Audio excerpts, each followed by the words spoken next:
Hello, my name's Sue from createwithsue.com. Welcome to today's episode. Today we are unboxing the SDX1000. So I'm pretty excited about this. Just recorded a video to say that I purchased it. I purchased it at a very good price. It's an Australian model and it is a low-end price. It's probably the cheapest I have ever seen a Scan N Cut since I've been doing Scan N Cut, which is a number of years now, probably 6 years. So it is the cheapest I've seen at all. So it was, I couldn't resist buying it. So here we are, we're unboxing. So I'll just cut the tape and we'll see what's in the box. And tip it up around.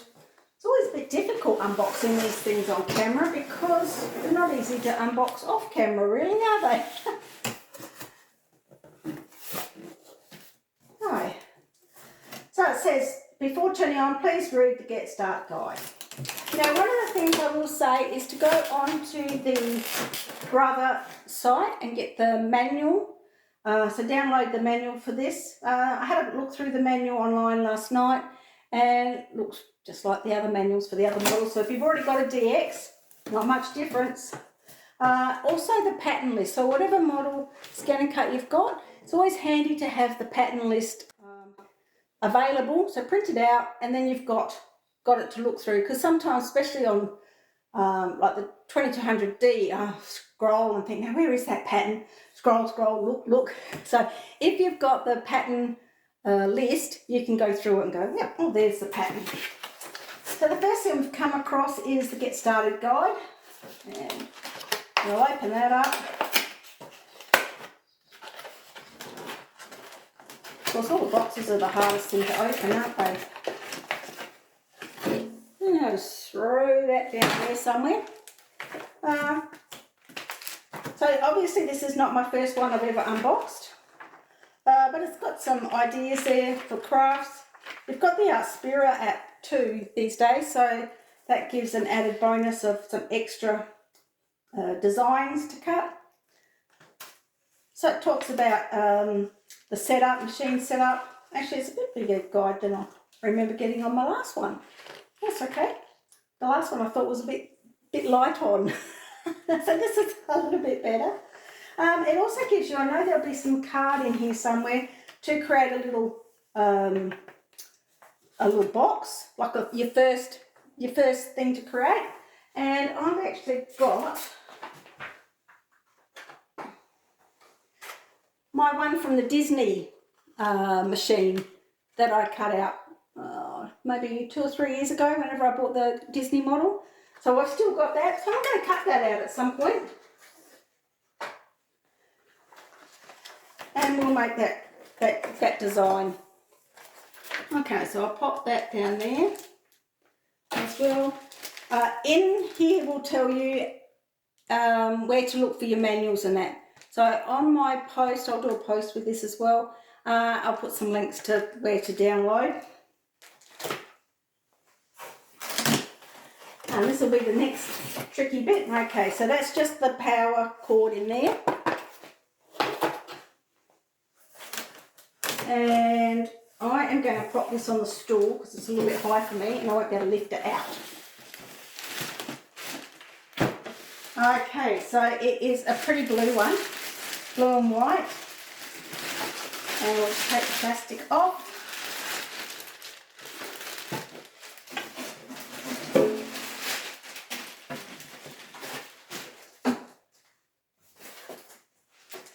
And comes with your mat.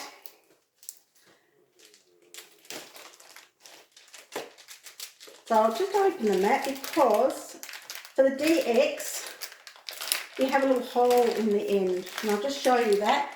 So one of the big differences between a DX and a CM, and the mats are not interchangeable between the models, is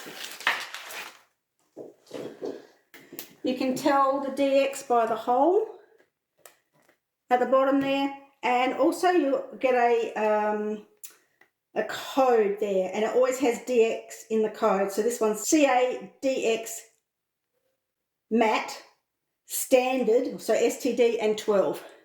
So that's excellent. And I've got some blue card in there to cut out my first project.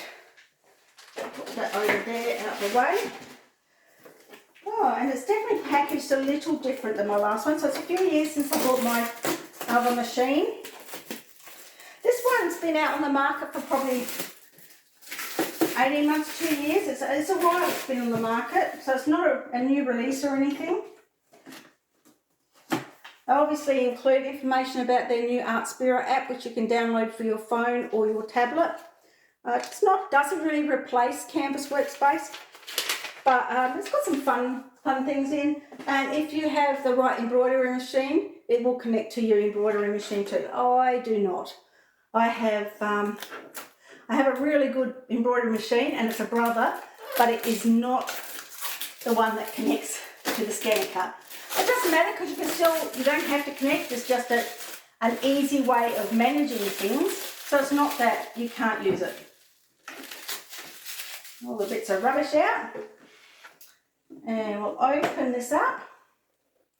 And there'll be a lot of packing tape in here. So I may not, I'll just shift this down a little bit more. Sorry. There we go. So you can see the machine a little bit more. There's the LCD screen. I don't know whether you can see. Oh, yes, you probably can in the camera. The screen is the same size as my more expensive model. Doesn't downsize the screen. So that's super cool. And there's just a little bit of information about the mat. So it tells you about how to insert the mat and pressing the load button. So it's got some starter information. Now this one won't have as much, oh actually it might have as much. Thinking it won't, but it maybe it does. I was going to say this won't have as much little pens and things as my other one came, because it came with a lot of pieces. Oh yeah, it's just fairly basic. So the more expensive ones comes with a little pen set. This one does not. I don't like that little pen set anyway. I usually use the universal blade holder, or I've also just purchased the 3D fun print. So look towards that video as well. So the little scraper thing, very handy, and your stylus, and the black top blade. And the mat is all you need to get started. There won't be anything in that one, no. So they're your little storage things. I don't know if you saw I shared a post on the Facebook group the other day where you stashed your jelly beans in your sewing machine or your ScanNCut. So that's the jelly bean holder, apparently. We'll see. So I like this little bag, so I'll pop that back into the bag for the time being. I don't know, you can see I just leave it normally on top. Haven't quite worked out where I'm going to put this one, so that's my next problem. When you're unpacking it, make sure you get all the blue tape off. I know looking at the fun things is the fun bit. It was my fun bit too. But yeah, just make sure all this blue packaging comes off. There'll be more packaging around the back where the scanner lives. And pull that forward and that back. And pop that over in the box for the minute. Hopefully I'm not out of camera too much. And when we look around the back, so you can see there's packaging there as well. They have a little tab on them, just to lift the tab and pull it up and off.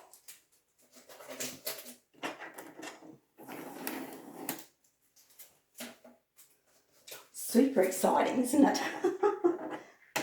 It's like getting a new toy. That one's going to come the other way. There's the little lift tab. There it is. And there's your little back tray that pops out. And we'll just pop this down for a minute. That just sort of levers down. And we'll carefully pick it up. I don't think there's any tape at the bottom, but I'll just double check. So you're accessing your scanners in this section here. I have got a video on how to do that. So it doesn't look like any tape here. If you find any more tape, remove it. And there's my new Brother SDX1000, and I'll post more information on my website. So it's createwithsue.com. Remember to like and subscribe, and I'll see you in my next video. See ya!